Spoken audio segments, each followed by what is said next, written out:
మద్యం మత్తులో చేసిన పని ఓ తండ్రికి కడుపు కోత మిగిల్చింది. మద్యం మత్తులో కన్న కొడుకును కడతెర్చాడు.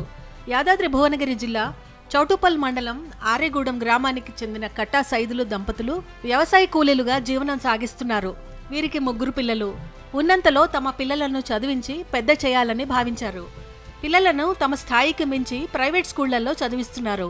అయితే కొంతకాలంగా తండ్రి సైదులు మద్యానికి బానిసయ్యాడు. నిత్యం మద్యం తాగి కుటుంబ సభ్యుల్ని వేధిస్తున్నాడు.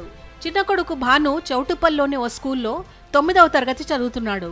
స్కూల్లో జరిగిన ఫేర్వెల్ పార్టీలో భాను కూడా పాల్గొన్నాడు. దీంతో రాత్రి ఆలస్యంగా ఇంటికొచ్చాడు.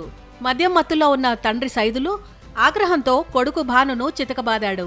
భాను ఛాతీపై దెబ్బలు బలంగా తగలడంతో అపస్మారక స్థితిలోకి వెళ్లాడు. వెంటనే ఆందోళన చెందిన కుటుంబ సభ్యులు చౌటుప్పల్లోని ప్రభుత్వ ఆసుపత్రికి తీసుకెళ్లారు. భానును పరీక్షించిన వైద్యులు అప్పటికే మృతి చెందాడని చెప్పారు. పోస్ట్మార్టం అవసరం లేదని మృతదేహాన్ని చౌటుప్పల్ ప్రభుత్వ ఆసుపత్రి నుంచి కుటుంబ సభ్యులు ఇంటికి తీసుకొచ్చారు. ఈ ఘటనపై ప్రభుత్వ ఆసుపత్రి వర్గాలు కూడా పోలీసులకు ఎలాంటి సమాచారం ఇవ్వలేదు. తాను కొట్టిన దెబ్బలకు కొడుకు చనిపోయిన విషయాన్ని ఎవరికీ చెప్పవద్దని భార్యను బెదిరించాడు సైదులు. తెల్లవారుజామున గుట్టు చప్పుడు కాకుండా భాను మృతదేహాన్ని ఖననం చేసేందుకు కుటుంబ సభ్యులు ప్రయత్నించారు. అయితే గ్రామస్తుల ద్వారా విషయం తెలుసుకున్న పోలీసులు అంత్యక్రియలను అడ్డుకున్నారు. దీంతో పోలీసులు కుటుంబ సభ్యులకు మధ్య వాగ్వాదం జరిగింది.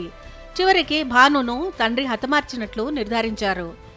మద్యం మత్తులో తన చిన్న కొడుకుని తండ్రి సైదులు కడతేర్చడం, మద్యం మత్తుకు నిండు జీవితాన్ని బలి చేయడం పట్ల గ్రామస్తులు ఆగ్రహం వ్యక్తం చేస్తున్నారు.